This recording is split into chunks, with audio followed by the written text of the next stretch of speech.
Hi, everyone. Welcome to this week's Inside.net. My name is Cecil Phillip, and I'm joined by my co-host, Rodney. I keep messing up like It's hard because thing. like that's that This way, way. and he's Here he supposed is. to be He's over over there, here. but he's there. He's on the other side. But so me and Rodney are your hosts today for Inside.net. Today, we're going to be talking about mass transit. And for folks that may have been following the show for a little while, we actually had a previous episode about mass transit where Drew kind of just gave us some basic understandings about like the use cases it solves, when and how to use it. Talked about some of the different patterns very lightly. But in today's session, what I'm hoping that we'll do is going to dive a little bit deeper into the code. We're going to actually see like some implementations and again, talk a little bit more concretely around like, how do I get this thing set up? And like, how do I, implement certain patterns and some of these types of things. And so really happy that Drew is back here to do this again.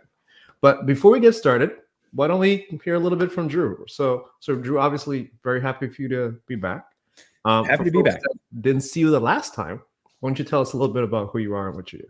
Yeah, so I'm one of the original authors of the MassTransit framework, which is an open source .NET framework that enables you to build distributed systems using event processing, not event stream processing, but just passing events around. It's been going on for about 14 years. Co-founder Chris Patterson is the lead developer on it now, and after 12 years, we finally started to offer commercial support as well. So if you've heard of MassTransit and maybe didn't pick it up because there wasn't a support option, well, now there is. So please come join us. And we have a Discord channel as well if you want to get into the nitty gritty. But today we're going to talk about a feature of MassTransit that I think is underutilized called routing slips. And I'm really excited to share that with you guys. Awesome.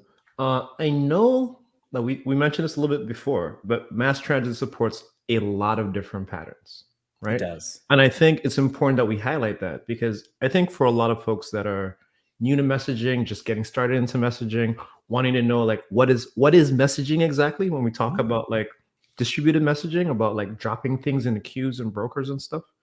A lot of us usually think about it as, okay, I'm going to put a message in a queue and a thing is going to process it. And then I'll just wait till it's finished, which is not incorrect. Mm-mm. But like there's so many other things that could happen there. So many other patterns you can implement and based on your use cases for consistency and, streaming processing and all these different types of things, right? There's different things that you could get into. So before it's just the basic, right? That's the, right. If you go and look at a lot of implementations of message-based applications that are consuming off of RabbitMQ or ActiveMQ or SQS, oftentimes you'll see those applications start with the client library for the queue itself. So it'll just be, using Celery. I think that's a Python one. There's just these, basic libraries, and they expose, okay, here's the object. So .NET has that too. We have the RabbitMQ DLL, and you can absolutely get a lot done with that. But in the end, you're going to still be responsible for serialization of the content. Mm-hmm. And so MassTransit gives you that. You're going to be responsible for building out your own retry set of things. MassTransit's got you there. On top of just all of the, like these little like nitpicky things of building up something to where you actually have an experience like an ASP.NET controller, where it's a very rich interface. You then have these like communication patterns that you're inevitably going to want, and you're going to have to figure out how to wire them together yourself. So these patterns can look like, how do I associate a request to a response? Just because we're using asynchronous communication doesn't mean we can't do request response. Another big pattern is, how can I associate this like state, or how can I map this entity to a series of events that might happen over time? And this is where you start to see the Saga patterns that MassTransit supports, and not just basic mapping of event to entity, but also mapping event to entity when it's in a specific state, so that you can kind of like guard against these things, since messages could come at random times. So that's a big thing. making sure that those messages are then applied in a serialized order so that you get event 1, then you get event 2, then you get event 3. So partitioning those events by entity is another one of these like small steps. A really common one when you get into bigger messages is going to be like the claim check pattern, where how do I associate this large chunk of data with a message when Azure Service Bus only supports like 256 kilobytes? So there's some well-known patterns out there like the claim check pattern where you effectively just embed a URL in the message, but MassTransit will take care of this stuff for you. The last one I'll talk about is the one that we're going to talk about today, which is this idea of a routing slip, where I want to go from step 1 to step 2 to step 3 to step 4 with not only some level of dynamicism, but also with the complexity of the variables being passed around and being able to build up that variable payload as you move throughout the process. So if you think about a complex order fulfillment system where step 1 might be, hey, do we have a credit card? Okay, we've got a credit card. Step 2 might be, let's do a credit check because that might be an important business avenue for some aspects. So let's go call this third-party service. And then let's go over here and do this. Let's go over here and do this. But also being able to say, the third-party credit rating system's down, not a critical step. Skip it. We're going to move on to the next one. So this idea of a dynamic process and a dynamic system also becomes critical and allows for some really interesting things once you're no longer doing everything over HTTP. So this sounds really interesting to me because, and I'm going to backtrack to something that you said to kind of make it relevant to my space. So you said that, RabbitMQ gives you a DLL that you can build stuff on top of, right? But you're eventually going to want certain things, right? Like an actual application developer requires more than just a DLL and some protocols. We need eventual consistency in the way we do things. We need to make sure that we're solving the same problems in a consistent way. So it really sounds like MassTransit, and again, this is from the outside looking in, it sounds like MassTransit is the equivalent of some of your MVVM frameworks in the like binary space, right? Like where we have a script for how things should go, and we kind of want to not necessarily box you in, but we want to give you some guidelines on how you can do it. And you don't have to deal with the low-level binding, right? Like, yeah, we get it. They give you a binding engine, but you need more than just a binding engine. So it sounds like MassTransit is giving me that same flexibility and those same guidelines for distributed communication. Yeah, I think that's pretty spot on in terms of if you've been in the .NET space for a while, you may have heard of Owen, which was an original HTTP gateway framework. And you can think of Owen as being your basic HTTP library. It doesn't give you a lot, but it gives you the connection. It does all the HTTP things. But, you want JSON? You're going to have to add that in. Oh, you want to do header parsing? You're going to have to add that in. Oh, you want this? You're going to have to add that in. And it's great that I can. And you can think of the RabbitMQ DLL as this very similar concept. And then just for those listening, like Owen was our WSGI if you're from Python, or it's our rack if you're from Ruby. But yeah, so MassTransit is, I like to think of it very much as the ASP.NET framework of messaging in terms of just the overall value and all of the dials and all the knobs and levers that you can ultimately express. Nice. I love how you use that analogy because now as you said that, I think about the protocol, HTTP as an example, and then now the framework that sits on top of it.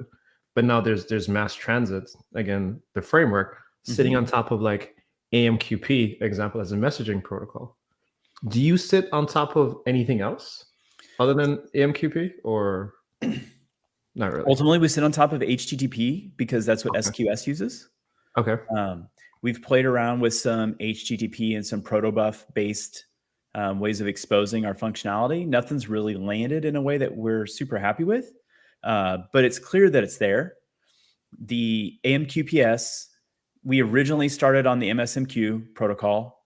I think we at one point had a stomp library when we were in early days with ActiveMQ, but for the most part, the primary libraries are going to be the AMQP libraries, the HTTP library for SQS, and then depending on how you end up kind of configuring your Azure Service Bus, by default, I'm pretty sure we use AMQP or AMQPS.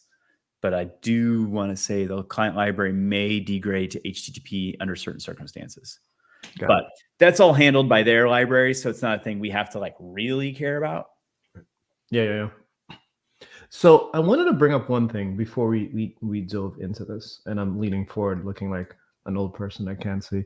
I'm sorry. What'd you say, Ronnie? I said, get you a pair of these. I need to. This is a fantastic book, by the way. But I wanted to bring this up because, so we're talking about messaging, we're talking about patterns.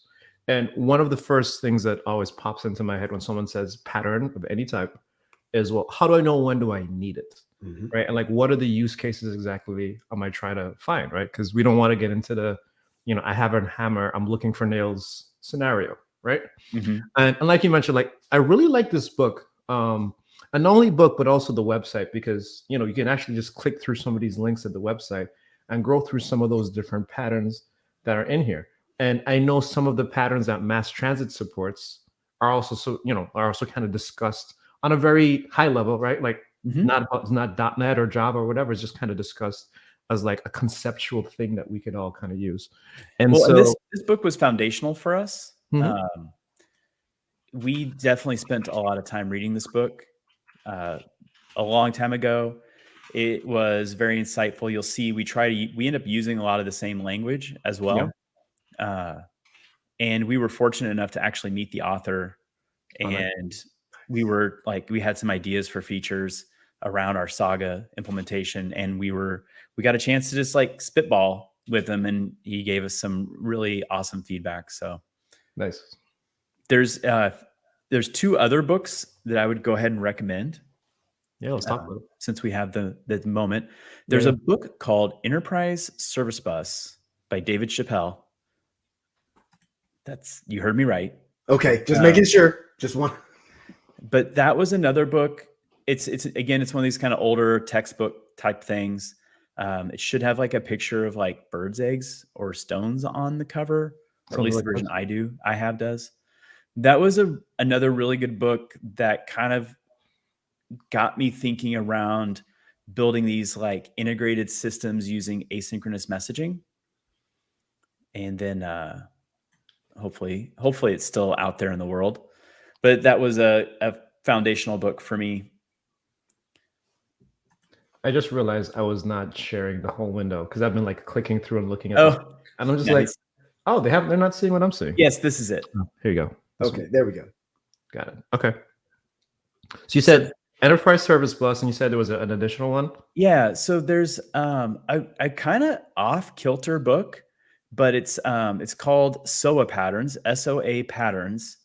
This one's by Arnon, another big person that was in the .NET space, in the messaging space. And this one, I haven't looked at it in a long time. It might be a little dated, but there's concepts in here that I thought were just really interesting. And in so much that you want to have a conversation of macro services, microservices, mesoservices, service-oriented architecture. I think this is a good book in, like your repertoire of trying to really like flesh out a total understanding. Got it. Nice. Okay. So we got SOA patterns. We've got I haven't heard the term SOA in years. In a long time. Yeah. So you got SOA patterns. The other book was Enterprise Service Bus by Dave Chappelle. I'm sorry, Dave. Right? It's funny. I can't not call him Dave Chappelle after seeing this. I just can't do it. And then we also talked a little bit about enterprise integration patterns. Yeah. So now that we've gotten a couple of resources for folks that they could take a look at, and we've kind of, like opened it up to the space of patterns, why don't we switch over to your screen and we could talk a little bit about the routing the routing slip pattern in MassTransit. Like, when do I use it? And like, what do I use it for? And what are some of those like, gotchas that I need to think about if I'm going to put this in my application? Absolutely. So the thing when you want to reach for this is when you have this need to orchestrate a lot of steps all together. So if you find yourself wanting to go from like activity 1 to activity 2 to activity 3, if that's the flow that you're kind of looking for, then the routing slip as a pattern really expresses that desire of step 1, step 2, step 3. Got it. And so that's what I really like about it. So if we were to look at what I mean by this, so just for a quick overview, we've got just a basic .NET project that I've spun up. And then I have this extremely simple Docker Compose file, which is just going to run RabbitMQ. Nothing fancy here. So we'll just get that guy running. I love that you're using Docker, and that reminds me of a conversation, more like a live stream me and Rodney did a while ago. We were talking about like how can developers use Docker and also Docker Compose, even if you're not deploying things with containers. You know what I mean? Like it makes it for me anyway, it makes it really easy to just like spin up infrastructure on my machine, and I don't have to be like, oh, let me go sign into the thing and like open the browser, and you know what I mean? I could just be like compose up and, oh, look, I have databases and messaging and queuing, and I just run command, right? I mean, it's a huge game changer from, so I'm working on a Mac in case you couldn't tell. And it used to be, the hot thing was like, oh, I'm going to brew, install Postgres, brew, install Rabbit, and then brew services start, the various things that I might need for that project. But then you always kind of run into this dependency of like which version is which. What I really like about Docker Compose is I can just, okay, for this project, for this solution, I want to use RabbitMQ 3.12 with the management plugin configured like this. And then as I bounce through my various projects, if I walk into the project, it's just a Docker Compose up, and I know all of my dependencies are there. So yeah, I'm a big fan. Yeah. That Docker conversation has saved me so many times this year. I can't even begin to count. Yeah. So, okay. So we're going to I've got 3 demos of routing slips today that we'll be walking through. The first one is this like extremely simplistic. I want to do 3 steps. And in MassTransit, the first thing we do is we make a routing slip builder. And just like FedEx, we need a tracking number. So we're going to go ahead and make a new tracking number. This is great the tracking number is great for like logging information. You can think of it as your ASP.NET request ID for backtracking on logs. I'm guessing it's like a correlation ID or correlation key, right? Could we think about it like that?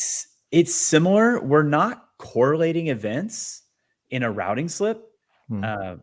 And you could use the tracking number to then build correlation across each event because it's going to be a unique ID.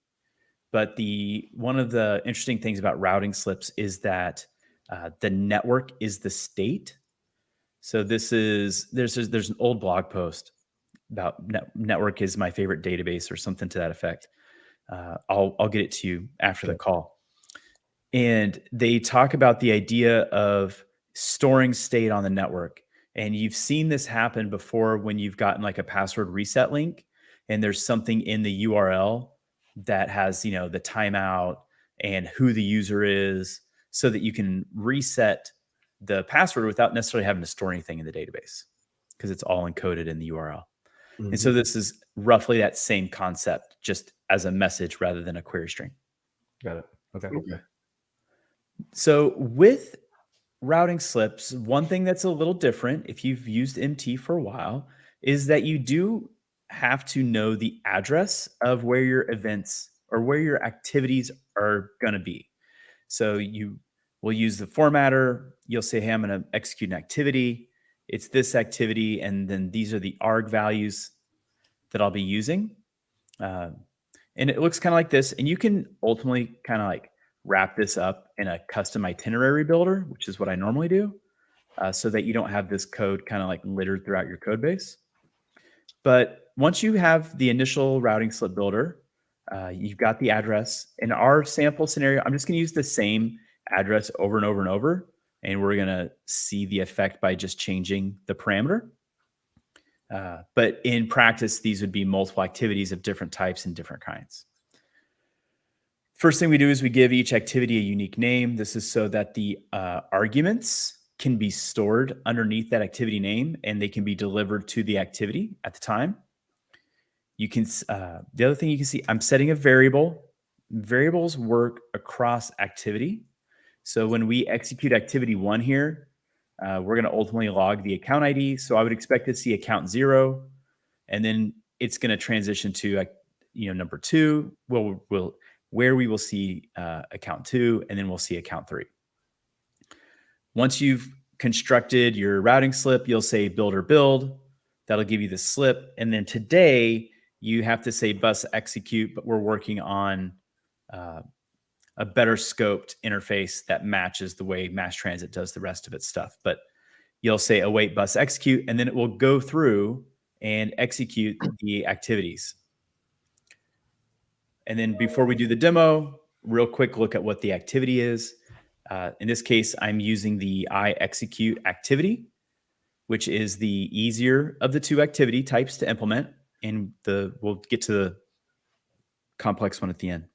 All we're going to do here is we're going to catch the message, and we're going to log out the account ID. I have an await task delay just so that I can do the async. And then we're going to say that this activity completed successfully. So before I do the demo, do either of you have any questions? I actually do. Yeah. And it's more so around, so if you go back to the controller, Mm-hmm. now I noticed that you're creating the routing slip, or you have the routing slip builder Mm-hmm. in the action method. And so the Yes. first thing I'm wondering is that intentional because routing slips are supposed to be dynamic? Because usually if I build something like that, I might want to build it in a DI container and I have it defined one time, and now I'm just like reusing the definition of that type, right? So I'm asking because, like, did you just put it in there because it's a demo and it's easy to show, or is this like a typical way that people generate routing slips? No. So this is where the itinerary builder class. So we might have, let's say this was like a new customer itinerary. And so we might kick this over, and it's going to be public async task. We're going to get a routing slip at the end, build. And, it's because now I could pull in a DB context. Sure. You can put in stuff. Pull in whatever. Yeah. Loggers and all this stuff. Yeah, he's got it right there on line 24. He says, I typically wrap this in a custom itinerary builder. Oh, does he? Oh, yeah. So this is what I mean by that. Yeah. See, that's why, folks, you should read the comments in the code. That's what the comments are good. for. They're there for a reason. Read the comments. Okay. So then I could pull in my itinerary builder over here. Right. And this then lets me also test that the building's correct. If you do have some dynamic, this is a VIP customer, so I'm going to add this activity. Or, this product happens to be low on stock, I'm going to add an additional hard commit activity in the inventory. Yeah. There's a lot of, this dynamicness is really the magic. Okay, so with that done, we'll just pop this over here. I have a little script that'll run things for me so that we can see it over here. And really what we're going to be looking at is the logs. So here we've got our configured endpoints so we can see which ones MassTransit found. And then we have our very standard, we're listening on port 3000, blah, blah, blah, blah. I'm going to go ahead and clear that. And so demo 1, we're going to see the same activity executed 3 times, where we're just going to log out the account data.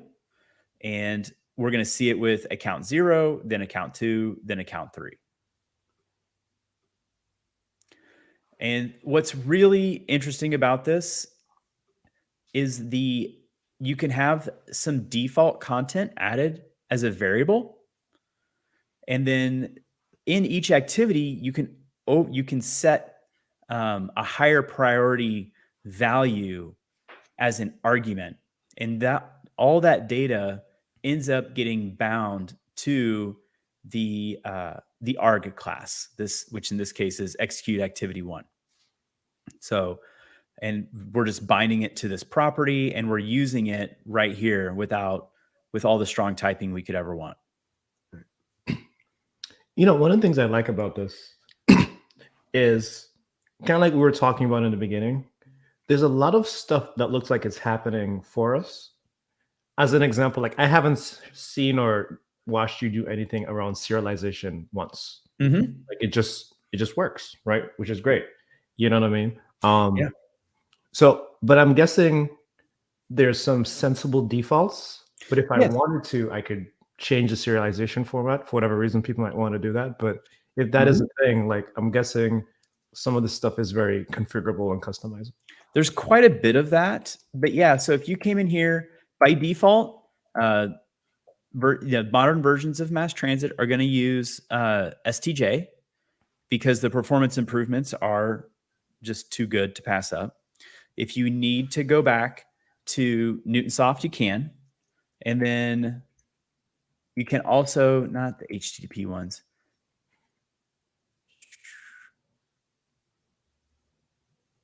I forget where I do it. Maybe it's in here. But yes, you can go and customize. Here you go. So you can customize your serialization, which I will do so that I can pass like my special primitive types that represent my business logic so that I'm not just passing strings around.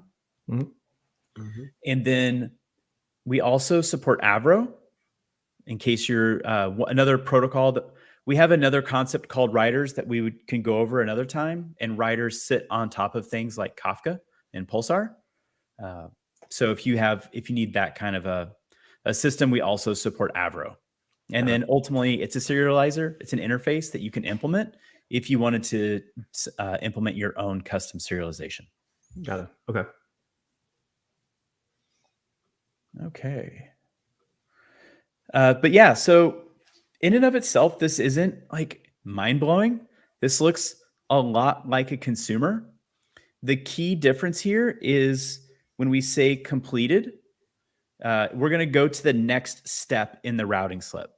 So the routing slip knows it goes to endpoint 1, then it goes to endpoint 2, then it goes to endpoint 3. It's got the variable payload plus the argument payload on a per endpoint basis or per activity basis. And that's like really the magic. And we can start to see some of that magic get exposed when we look at the second demo. And in this case, what I really want to highlight is this idea of an optional step. So when I do this demo, you're going to see name printed, but we're actually going to deviate the itinerary and go to a different address, and we should see this optional step get logged. But what does that look like from the controller?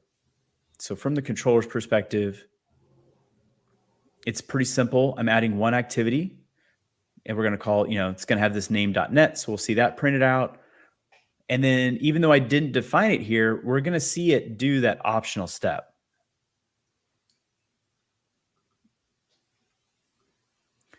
And so we've got the initial one, we've got the optional step here.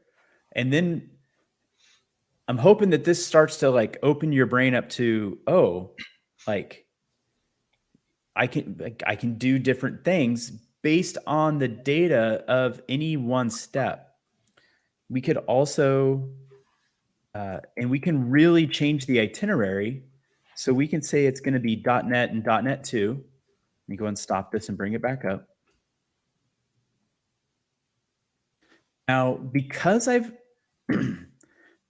changed the itinerary, we're not going to get step 2 in this case, because I'm saying I don't care about anything that was going to happen. I'm erasing it all and I'm adding mine.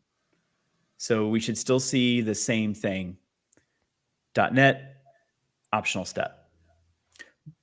If, however, you still want the existing work, you can say add activities from the source itinerary, and then I'm going to add my new activity. So like I want to add my activity at the end. Got it. So if I was supposed to kind of break it down a little bit, I can think of the routing slip or the routing slip implementation or the pattern in general as a way for me to define workflow. Mhm. right? Like I have steps and I need steps to be executed in a very particular order. And what you're showing us here is, yes, we could activity 1, 2, 3, 4, we can run it sequentially, but you also have the ability to like alter the flow of the activity as it's in flight. Yep. So kind of like you were saying, like the network is your database. So like I can inspect the message, I can inspect the payload, and I could change my mind. Mhm. And I'm like, oh, I don't want to talk to Rodney anymore. I'm going to go home, right? Yeah. Or whatever the case is. I love you, Rodney. But I could say stuff like I could look and see what the state of the packet is, the packet, the message, the payload, and I could make decisions at that point in that instance, and we could do different things. So now it's not like a fixed It's no longer orchestration, static. right? It's not a static orchestration, right? Like it's a little bit more dynamic, and that's the power that you get from the pattern in general. Agreed. So I have questions now. All right.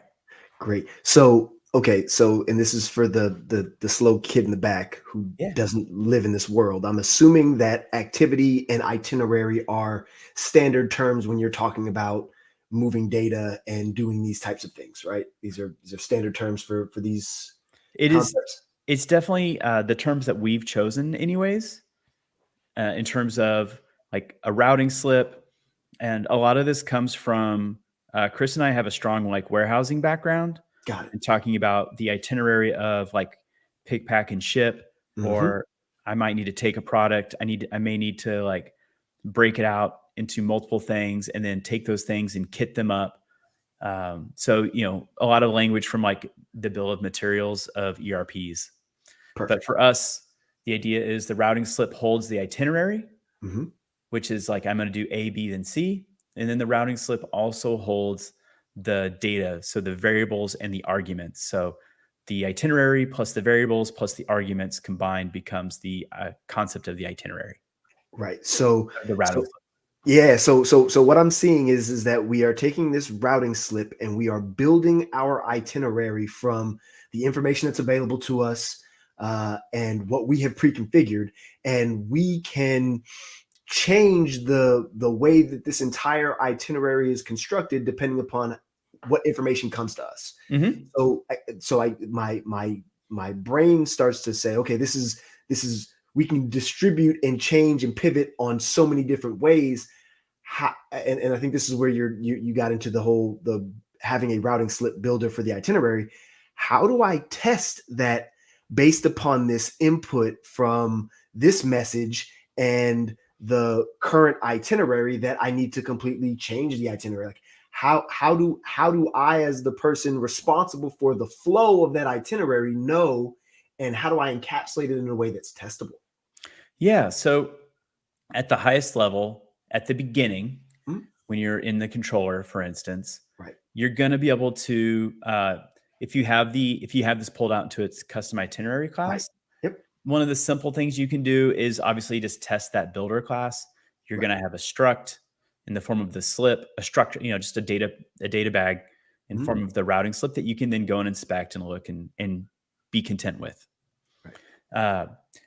However, when you get into these like really dynamic situations where, okay, I'm on step 4, and then in the context of step 4, if I'm in state Z, right, I want to add some more steps or I want to remove some steps. Right. Every piece of mass transit, especially when you look at the consumers, the sagas, the activities, they all have a way to be tested inside of the mass transit test framework, so that you can say, okay, I just want to test like this one activity. So I'm going to build up the routing slip to be in the state that I want. And then I'm going to say test framework, execute the activity or execute the routing slip. And then it'll go through your one activity. And when it's done, you'll have the routing slip again. And you can then inspect to see, did the routing slip end up the way I wanted it to? That is fantastic. So you're telling me that buying into mass transit, using air quotes, buying into mass transit gives me the ability to test these complex deviations from my itinerary out of the box, right? This is Yes. like, so now not only are you telling me that you're giving me a solution on top of these lower level protocols, you're also giving me a road to be a good developer and test my things. And oh, that's amazing. That because I would think you'd have to spin up an entire set of web servers and make HTTP calls across to make sure, and then you'd have to do a whole bunch. Like I feel like you'd have to create an entire custom framework around trying to build or trying to test these things. It's a lot in the end, right? Like when you build these distributed systems where service A, because this routing slip can cross service boundaries, right? It could cross domain boundaries. This is oftentimes for me that one of the highest business value things where common example. So for the product that I'm building, which is called Message Aid, which helps people manage complex distributed systems, these message-based systems. When you sign up, like you're a new customer. All right. Well, step one is like, let me make all of your credentials. Okay. All of that's good. Are you a part of and then I might jump over to, the account subsystem, and the subsystem be like, yes, this person has the right email address. Go ahead and attach them to this existing membership, but put them in this default role. And then, okay, that's done. Now let me jump over to another system. They're going to need, a custom login for like a Grafana dashboard. So there's another service that'll poke, all the Grafana dashboard bits and bobs. And then finally at the very end, please let me know if everything succeeded. So that's going to go to like a Slack notification subsystem that'll then pump all that data into Slack and let me know, hey, do I need to maybe go do something manual for this customer? And so because the routing slip, all the data is in the routing slip, it's not locked into a database. It can jump from like domain service to domain service to domain service. Right.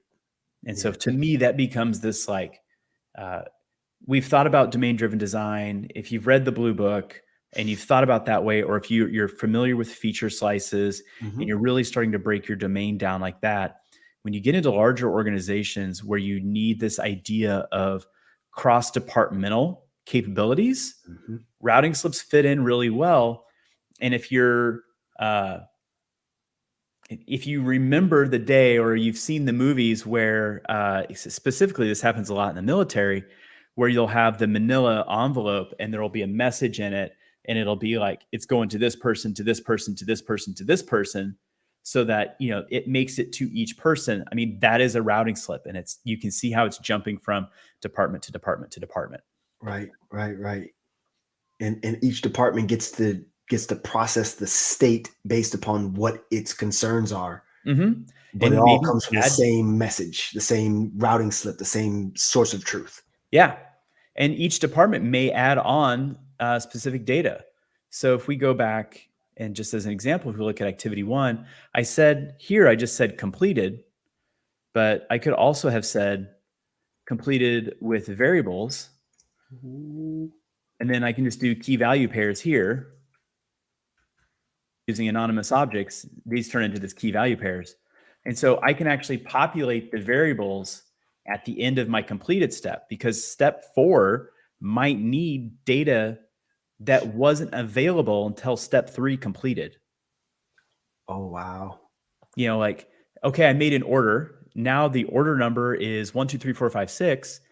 I'm now going to go to the next step in the activity, which is going to be to send an email. That email needs that order data. It wasn't available when I kicked off the routing slip. Wow, that's pretty impressive. It's one of those things that kind of like melts your brain. It feels a little loosey-goosey when I start with these, but over time, the most powerful thing that it does is it really starts to develop this language that I can share of, we're going to do step 1, we're going to do step 2, we're going to do step 3. Right. And step 2 is going to generate this data that's going to be used in step 3. And I find that to be a really powerful conversational tool with developers and with the business in general.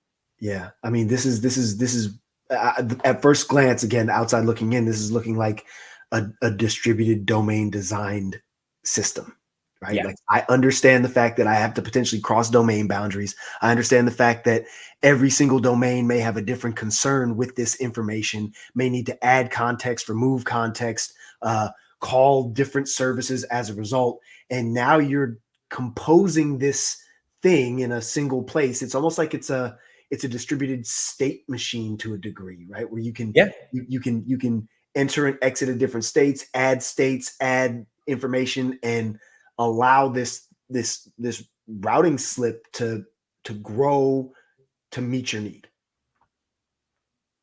That's Yeah. pretty impressive. And we're not going to get into it today, but there is a pattern of marrying mass transit sagas with routing slips, which kind of gets back to your question of that tracking ID being a correlation identifier. And you can have a saga that gets created for each routing slip that then tracks its Ooh. progress. And then the saga becomes your spot where you're like, hey, where is this thing? Just like your FedEx package, where the package is, right? It's on a truck. Like I can't query the package to know where it is. Instead, FedEx sends updates every time something happens to the central database, which in mass transit speak would be like sending the routing slip subscriptions to a specific saga. Got it. Okay. So, question for you. Yes.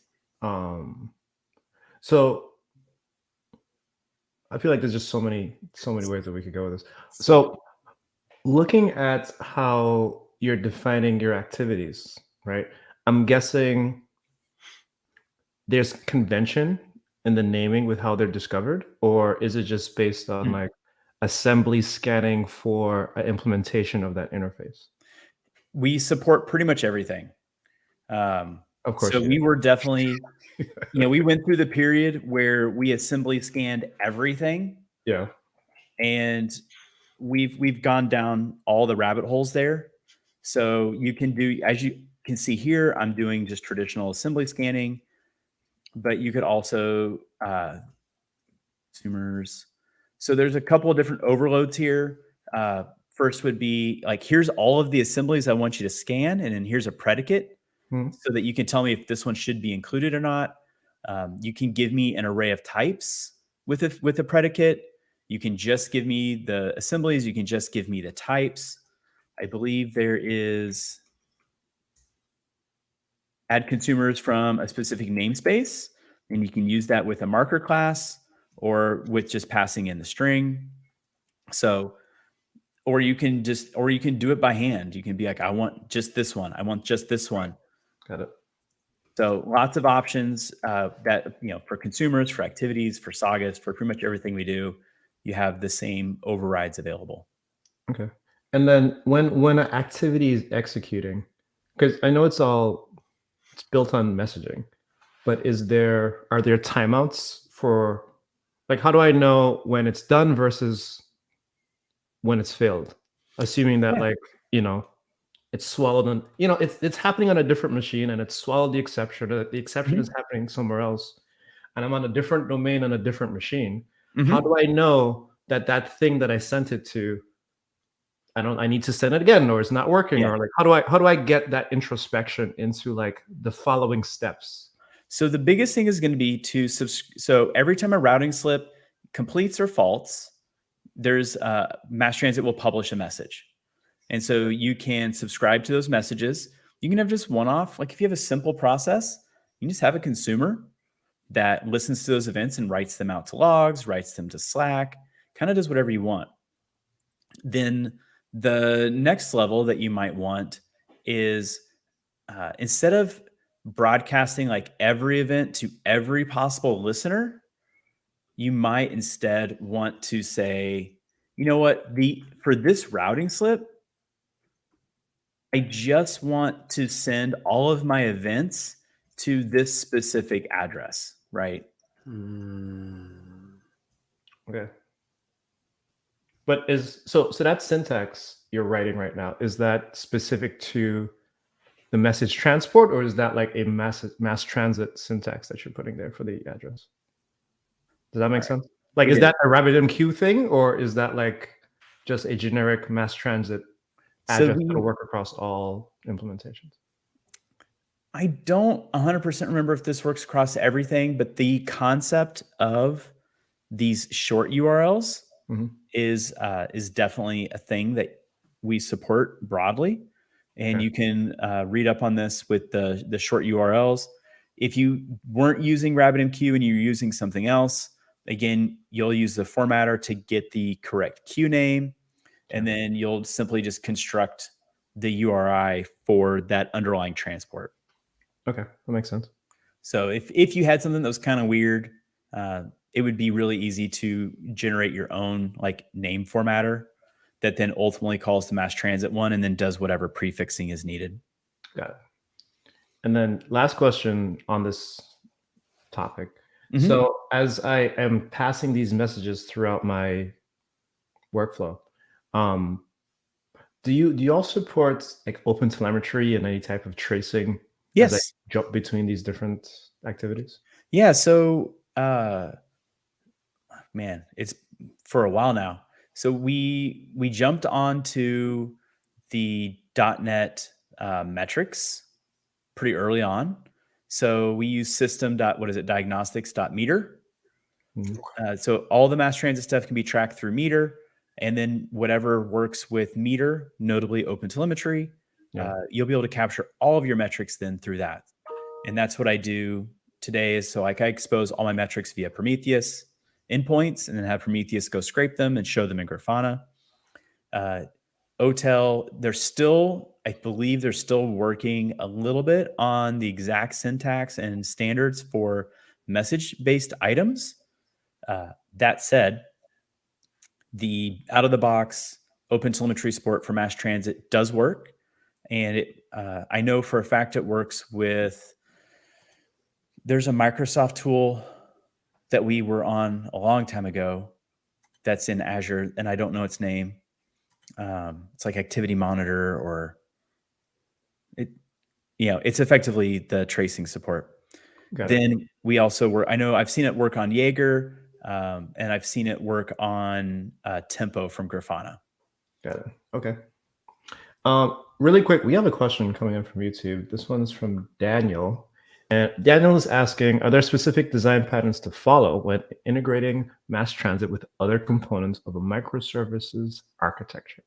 I feel like I have an answer for that, but I want to hear what you got to say, Drew. Yeah, I mean, yes, there are. In the end, that's a really broad question, and that it's like how do you want to build stuff, and what is your team's philosophy, and what does your business want in terms of an appetite for? We're Uber. We want 60,000 microservices, and then what are we going to do for that? Or we're a small organization, and maybe we just want like 2 services, and we're gonna that's going to lead to different decisions.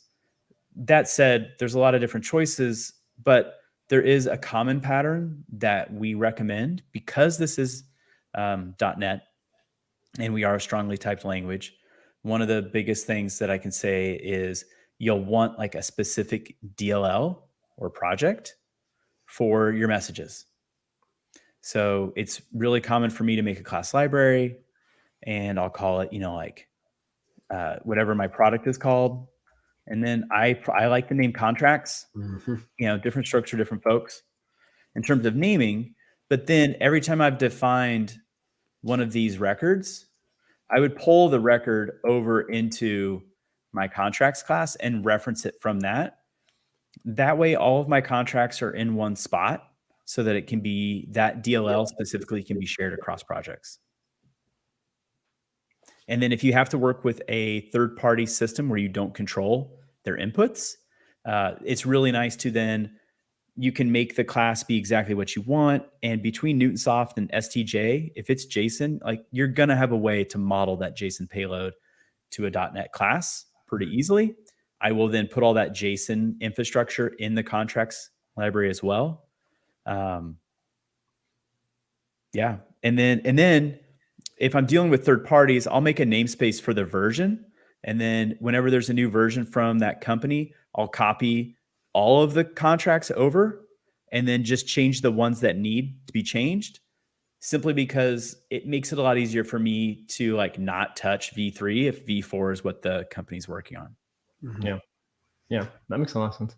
That reminds me of the shared project that gets created whenever you create a new Blazor ASP.NET hosted thing, because then you have the server and then you have the client, and then they just automatically create like the shared space for you to add your models or your data classes or whatever the case.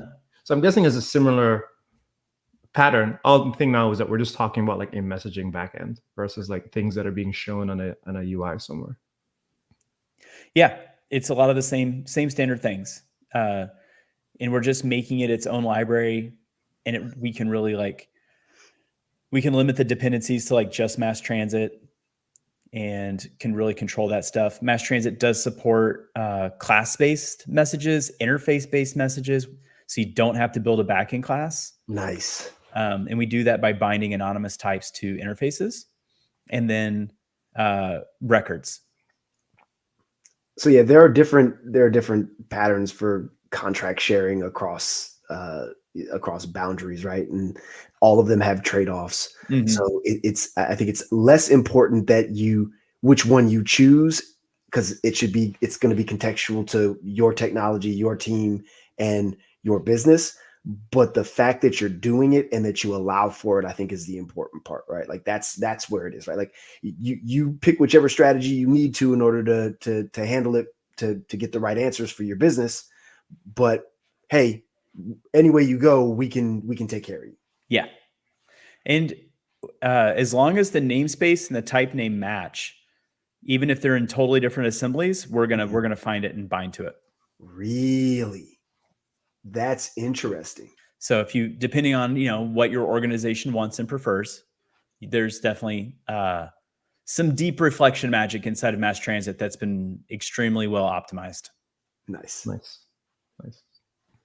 So Drew, we have just about 10 minutes before we end. So the one thing, I have one more demo for you. Sure, let's do it. And this is where we actually start to talk about the idea of compensation. So what happens when things go wrong? And so for this, we're going to have so it looks very similar. In this case, we have a new address. We're going to do two different activities. This activity, the second one, is going to actually throw an error so that we can see what happens there. So if we go look at activity 3, so the first one, activity 3, is going to succeed. And we're doing a new interface this time. We're doing iActivity. This was the original interface. And it has both an execute and a compensate method. And this lets you then do things when downstream activities experience an error. So the second argument that we haven't implemented, the second generic argument is the log. So this is the compensation log. This is data that's made available to the activity when it's being asked to compensate for a downstream error. And the way that we populate that is we say that we've completed the context or the activity, and then we are passing in the data to be used as the log. So here I just have this message, yep.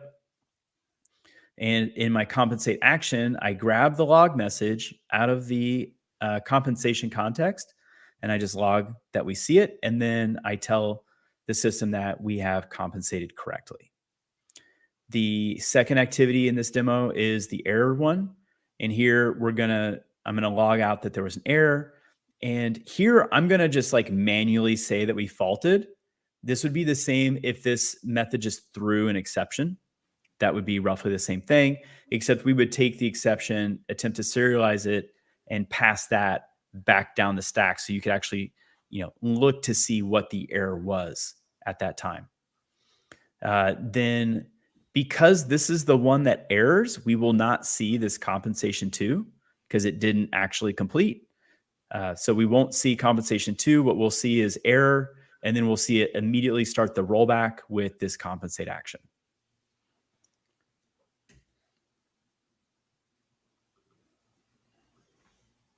So we can see here we've got the initial error. I don't think I put a log message in this success state.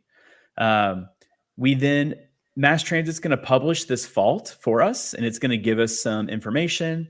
If we're able to watch the logs, we can kind of see what's going on and get some insight into it. And then you can see my compensation action ran with the data that was put into the compensation log. And so this is really important if you are maybe writing to a billing system. And so you successfully collected the money, or maybe you just put a hold on the money. You then went through to try to do the activity that the customer is trying to pay for, but let's say it faults. And so at that point, you want to come back and you want to release the hold, right? Because maybe you were out of inventory and so you couldn't complete the order. If you've ordered enough things on Amazon, you might have seen this where you've selected a couple of items and it's like, hey, we accepted your order, meaning like they're going to go start your routing slip. But at some point it was like, oh shoot, somebody got that inventory before we were able to lock it down for you, AKA hard commit. We couldn't hard commit on that data. So we're going to, remove that one line item from your order and give you your money back. And so that might be an instance of compensation.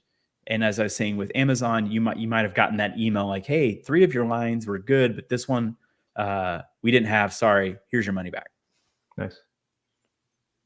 And so this becomes another one of these, it kind of opens your brain up to a lot of complexity and a lot of possibilities of, okay, well, this activity doesn't really have a compensation. We're not going to really do anything. This activity, I need to communicate to the billing system to say, hey, don't bill them. Or I might need to communicate to the inventory system that, the warehouse was out, so put the inventory back, or the warehouse was down, so put the inventory back.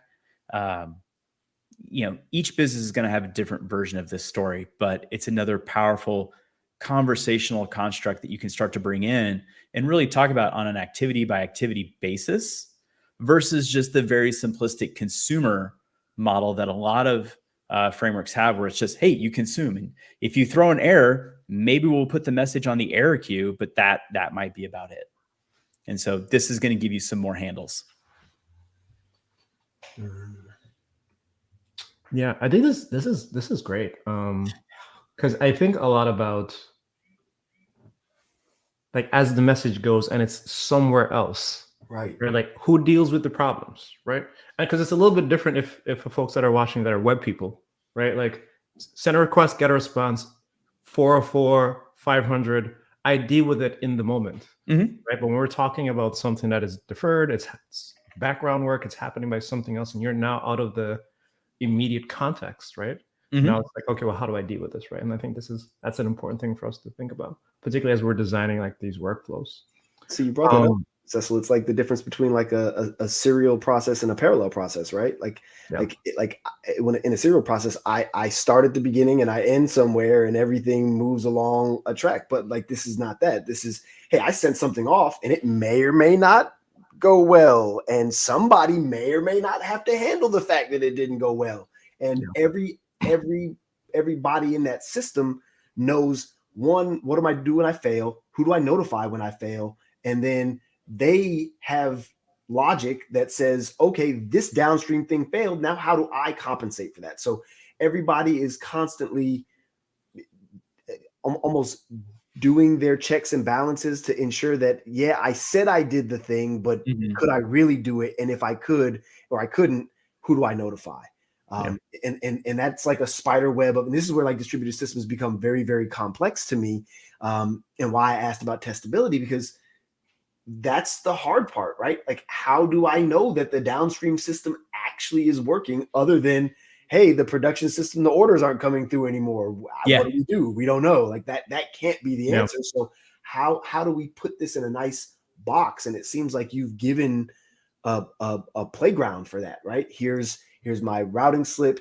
Here's my activities. Here's my itinerary. Go off and execute these things. For things that don't work correctly, compensate. And the system knows how to define itself. The developer knows how to interact with defining the system. And you can make it a little less complex. And I always talk about, like, software, we shouldn't try and hide the complexity. We should try and describe the complexity. Right. And it seems like you're giving us a language to describe that complexity. Exactly. It's fantastic. Fantastic. Yeah. Yeah. It's like, in addition to that, you think about when I'm trying to debug a distributed systems issue, how do I recreate that environment on my machine? Exactly. Right? Which in the beginning we were talking about like how much we appreciate Docker Compose, right? Like I could mimic what the system kind of looks like, you know what I mean? And I could set up a RabbitMQ cluster on my machine, or Redis cluster, or I can have all these things set up on my machine, and then now you can create like these fictitious messages and then just kind of watch it route through, right? And one of the reasons I asked Drew, like if they support open telemetry, now I can have that visual of the graph of the path that my message takes, and I could just look at it, right? So which is important that you have all of these pieces together. That now for me ultimately means locally I can know exactly what's going on a little bit better versus having to poke around in production and try and figure out like what the issue is. I think that's amazing. And because we support OTel, if you're using Tempo with Grafana, not only do you get the traces, but the language that the OTel.NET frameworks use to describe everything then plays into the service graph visual component from Grafana. So you can see the interconnected, you can see the number of like messages kind of going back and forth, and then the health of those things as well. Oh, you can see the health. Oh, I didn't know that. It'll have like, you did 1 of 1,000 successfully. So you'll have like a little slice of red. Right. And then it can, based on how many, how you're sampling and all those various controls, but you can start to surface that stuff. Right. That's very cool. Drew, for folks that are watching, do you have this code that you're showing up somewhere? Is it like a GitHub repo or? Yeah, I'll put it up, put it in the notes. Yeah, that'd be great. And after folks have seen this, where would you recommend that they go to learn about routing slips? Obviously the docs, but like, do you guys have the docs? It's not the strongest documented feature of MassTransit, I will say. But feel free to jump into Discord. That's probably the best place just to like ask basic questions. If you want like a longer form discussion, then I would recommend the GitHub discussions. If it's not just like little one-off questions, that's where we kind of like to see our longer form context. And then if again, we do offer commercial support. So if you want to have like Chris or I, sit down, get into your code and work on it with you and really dig deep into your problem, that's another way to reach out to us. Okay, great. So we have the link up for Discord right now. And then also here is the one for MassTransit repo. So it's just github.com/MassTransit discussions.